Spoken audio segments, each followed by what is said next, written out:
Hello दोस्तों, माँ Jagdamba classes में आपका स्वागत है। आइए जल्दी से जुड़ जाइए।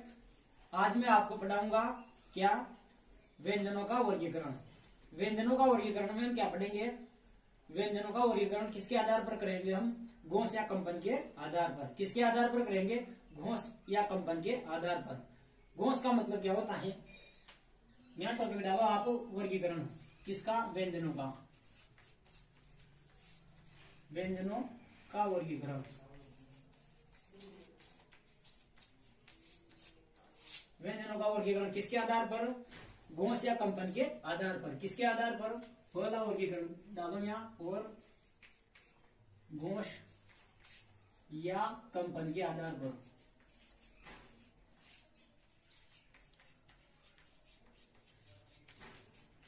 घोष या कंपन के आधार पर। घोष का मतलब होता है क्या? गूंज। क्या होता है? गूंज। घोष का मतलब क्या होता है? गूंज अर्थात कंपन। ठीक, समझ में है यहाँ तक? इसके आधार पर व्यंजनों को कुल दो भागों में बांटा जाता है। कितने भागों में? दो भागों में।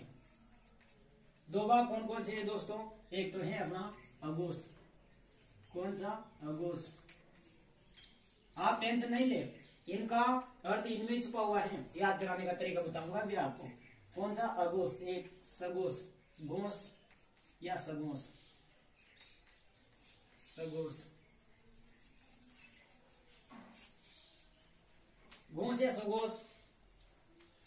क्या जो घोष हैं और सघोष हैं, इसमें अंतर क्या है? इसमें अंतर इतना सा है क्या कि जो अघोष है, अ का अर्थ हिंदी में होता है क्या? नहीं। अ का अर्थ हिंदी में क्या होता है? नहीं। क्या माना जाता है? नहीं।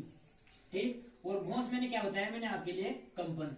क्या? कंपन अर्थात ऐसे व्यंजन वर्ग ऐसे व्यंजन जिनका उच्चारण करते समय कोई कंपन नहीं होता है, उन्हें क्या कहा जाता है? अघोष। उन्हें क्या कहा जाता है? अघोष। अ का अर्थ क्या होता है हिंदी में? नहीं। और घोष मैंने कंपन। क्या? कंपन। समझ में आया? मैंने जो आपके लिए समझाया, क्या समझाया कि ऐसे व्यंजन वर्ग जिनमें कोई कंपन नहीं होता है, जिनका उच्चारण करते समय कोई कंपन नहीं होता है, उन्हें क्या कहा जाता है? अघोष व्यंजन कहा जाता है। दूसरा घोष या सघोष। हिंदी में स का अर्थ क्या होता है? सहित। क्या होता है दोस्तों? सहित। और घोष मैंने आपके लिए बताया क्या? गूंज। यानी कि ऐसे व्यंजन वर्ग, ऐसे व्यंजन जिनका उच्चारण करते समय क्या हो? कंपन हो, उन्हें क्या कहा जाता है? सघोष व्यंजन कहा जाता है। क्या कहा जाता है? सघोष व्यंजन कहा जाता है। यदि आपसे संख्या पूछी जाए तो इनकी संख्या कितनी है? 13। और इनकी संख्या 13 का उल्टा कर दो। क्या ट्रिक बता रहा हूं? 13 का उल्टा कर दो, जिनमें इसकी संख्या आ जाएगी कितनी? 31। अर्थात घोष या सघोष व्यंजन कितने होते हैं? 31। और अघोष व्यंजन कितने होते हैं? 13। समझ में आया? चलो आगे बढ़ते हैं। अभी एक एक करके इनमें अपने व्यंजनों को रखते हैं। व्यंजनों को कैसे रखेंगे? व्यंजनों को एक एक, क्योंकि बोर्ड छोटा है तो मैं आपके लिए एक एक करके बताऊंगा।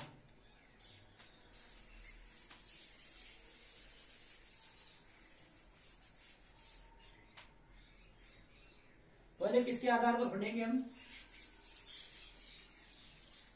पहले पढ़ेंगे हम किसके आधार पर? अघोष।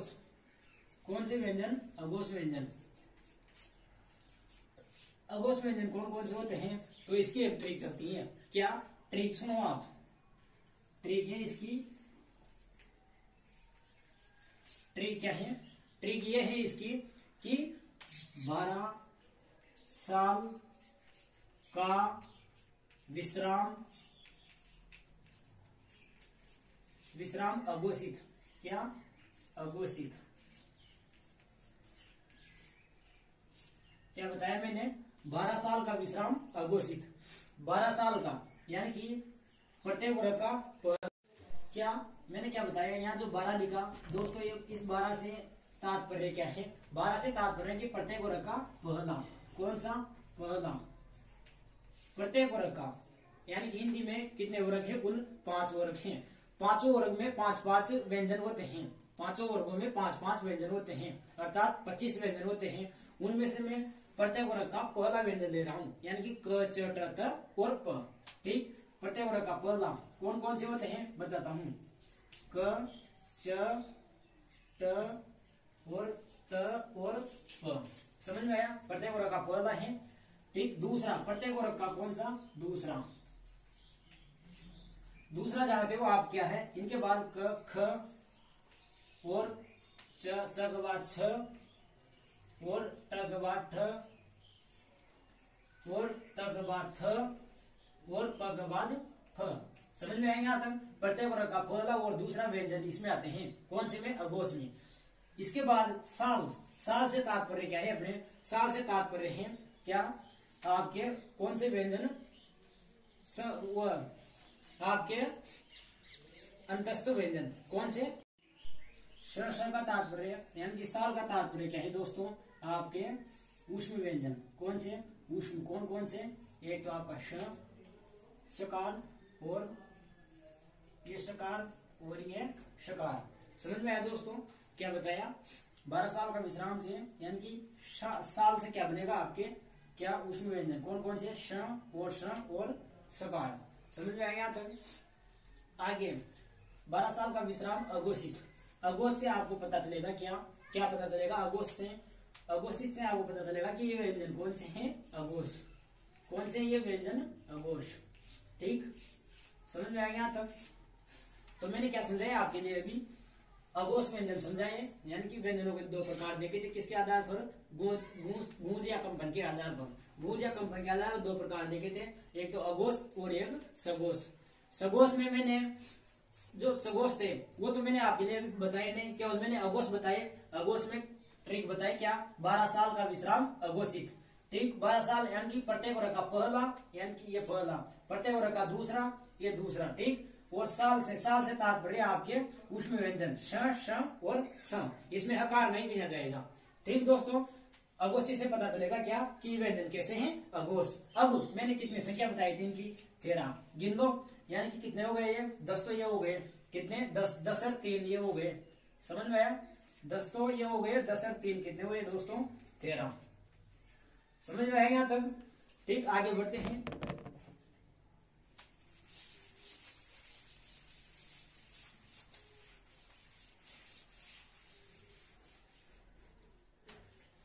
आगे आता है दोस्तों अपना कौन सा? घोष व्यंजन। कौन सा? घोष। घोष या सघोष। सघोष में मैंने क्या बताया था आपके लिए कि ये कंपन सहित होते हैं। कैसे होते हैं? ये कंपन सहित होते हैं। तो इनमें एक ट्रिक चलती है क्या याद करने के लिए? ट्रिक क्या चलती है? 345 यण है संवर सहित घोषित। क्या? घोषित। क्या बताया मैंने? 345 यानी है संवर सहित घोषित। समझ में आया ट्रिक? इसके बाद कैसे रखता हूं मैं व्यंजनों को? इनमें प्रत्येक वर्ग का तीसरा। ठीक, प्रत्येक वर्ग का कौन सा? तीसरा। वर्ग आपको आपके लिए समझाने की जरूरत नहीं है कि वर्ग किसे कहते हैं, मैंने पहले समझा दिया था।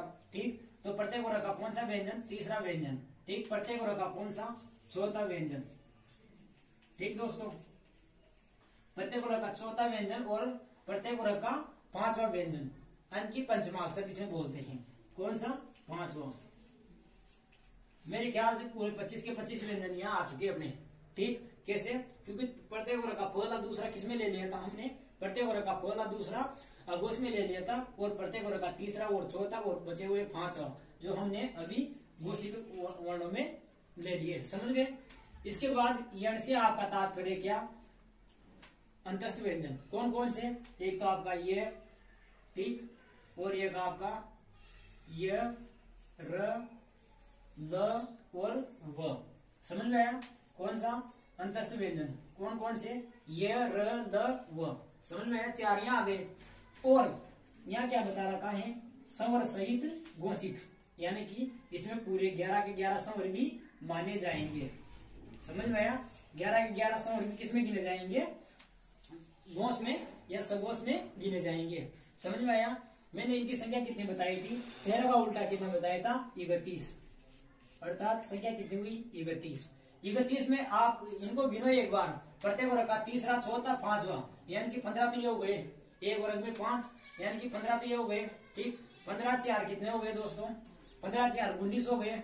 और 19 में ये 19 और 19 में 11 जोड़े कितने हो गए? 9 और 1 10 और 1 2 3। ठीक, अर्थात एक व्यंजन अभी और घट गया। एक व्यंजन कौन सा घटा? हकार। मैंने क्या बताया था? हकार की गिनती कहां मानी जाएगी? यहाँ पर। अर्थात है से जो है अपने पास 345 यानी है सवर सहित घोषित। जो ये है ना, है से क्या बनेगा आपका? ठीक, हकार। समझ में आ गया? तो आप प्लस एक और करो इसमें। कितने हो गए दोस्तों आपके? 31। कितने हो गए? 31।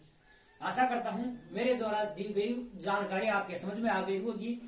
और एक बार अगर समझ में नहीं आए तो इससे 2 बार अच्छे से रिपीट करना और अच्छे से पढ़ना, और कमेंट में जरूर लिखना अगर कोई बात समझ में नहीं आई तो। धन्यवाद दोस्तों। यदि माँ जगदम्बा चैनल को अभी तक आपने सब्सक्राइब नहीं किया है तो इसे सब्सक्राइब कीजिए और लाइक कीजिए। धन्यवाद दोस्तों।